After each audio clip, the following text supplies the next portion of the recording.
السلام علیکم. پرون په سیاست کې یو ناشنا کار تحریک انصاف والا کړی و چې ورچوال جلسه یې کوله. ورچوال جلسه څه ده او د دې فایده څه وشوه او خلک یې ولې دومره پریشانه کو. تاسو ته پته ده چې د 9 مئی نه پس تحریک انصاف باندې ډیر سخت وخت دی، ډیر رهنماګان روپوش دي.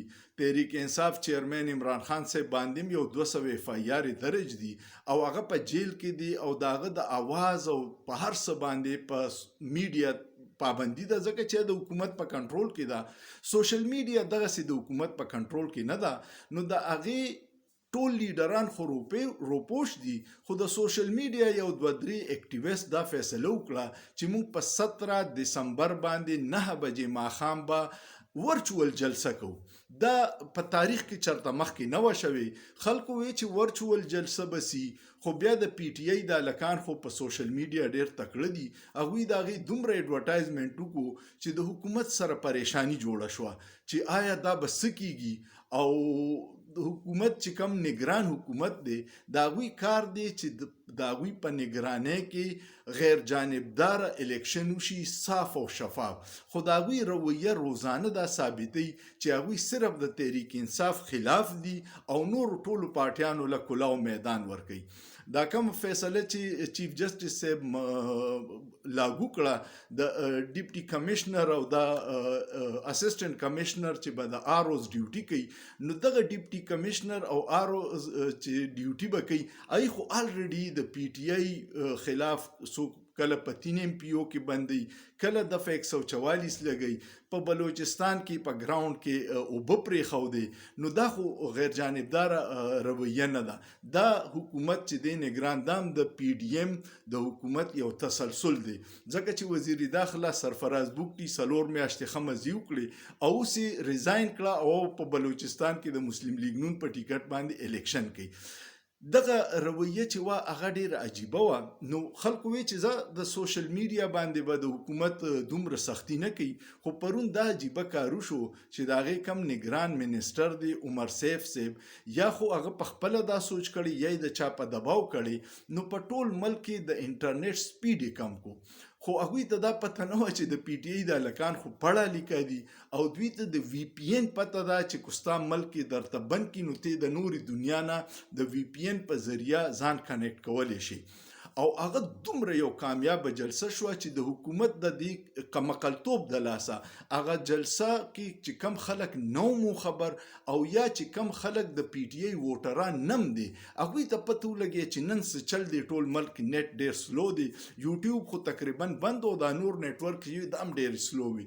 نو د حکومت دغې نااهلۍ په وجه چې چاته پته نم و چې نن د پی ټی آی ورچوال جلسه ده، هغوی ټول هم خبر شو او په اولنۍ اندازې چې وي نو د مختلف پلیټ فارم باندې تقریبا 50 لاک نه سیوا خلکو دا جلسه کې شرکت وکړو یا هغه وکتله. دا په ټویټر وا، دا په فیسبوک وا، دا په انسټاګرام وا، دا په یوټیوب وا، او دغه ویورشپ چې دی دا چې په 24 غنټې او 48 غنټو ته وشي نو دا کروڑونو ته خبره زی. بیا پکې یو بل کارو شو چې د پابندۍ په وجه باندې و ټرینډز چې جوړ شو ټاپ نو ټول د پی ټی آی د دې ورچوال جلسې سره ریلیټډ و چې نیټ یې بند کو یا جلسه ده. نو ټرینډ کې رااله د پابندۍ 2 نقصان وکړو. یو خو تاسو اواز بند کو د تحریک انصاف د ځوانانو، بل مو دا نقصان وکړو چې په دې کې یوازې ټول ملک کې خو اوس انټرنیټ داسې دی چې د سا غونته او د اوبو غونته ضروري شوی دی. معمولی وخت چې بند شي نو د خلکو کاروبارونه تباه شي، هسپتالونه په نیټ باندې چلیږي، د خلکو ته د سټوډنټس ته اساینمنټ پراته وي، دا هر څه په تباه شي. نو دغه غلطۍ د لاسه ډیرو خلکو ته نقصان. بزنس کمیونټي آنلاین بزنس دی، دا فریلانسر ټولې دنیا سره رابطه کی، هغوی ته دغه شي. او 6 انټرنیشنل میډیا چینل هغې له بیا ځای ورکو چې پاکستان کې انټرنیټ سلو دی او په دې وجه دی چې د تحریک انصاف ورچوال جلسه د هغې رکاولو دپاره. نو کم کار چې دوی رکاوي د خپل بیوقوفتوب د لاسه دومره ولا هوا ورکی چې پابندي الټه د دوی ته نقصان ورکی. مکوي دا ټول محب وطن پاکستانیان دي، د ذاتی مفادات د پاره یو کس له جیل ته چول او بل له کلاو لار ورکول دا چرې سیاسي استحکام نه راځي دی کې به نور انتشار جوړیږي. نو د خدای دپاره د پاکستان باندې رحم وکړي. پاکستان الریډي دا روح زخمی ده. په دسمبر کې زمونږ نه په 1971 کې یو حساب کټ شوی ده. د نور پاکستان ته نقصان مو رسوي. د مشورې چې څوک هم د حکومت لور کوي د پاکستان خیرخوا نه دی.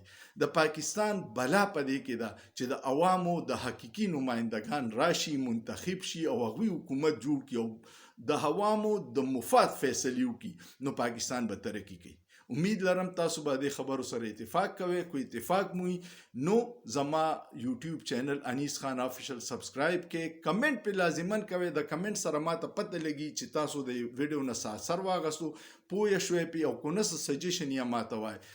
دوستانو سره شیر کې او سوچ پیو کې، په سوچ کې څه ګناه نشته.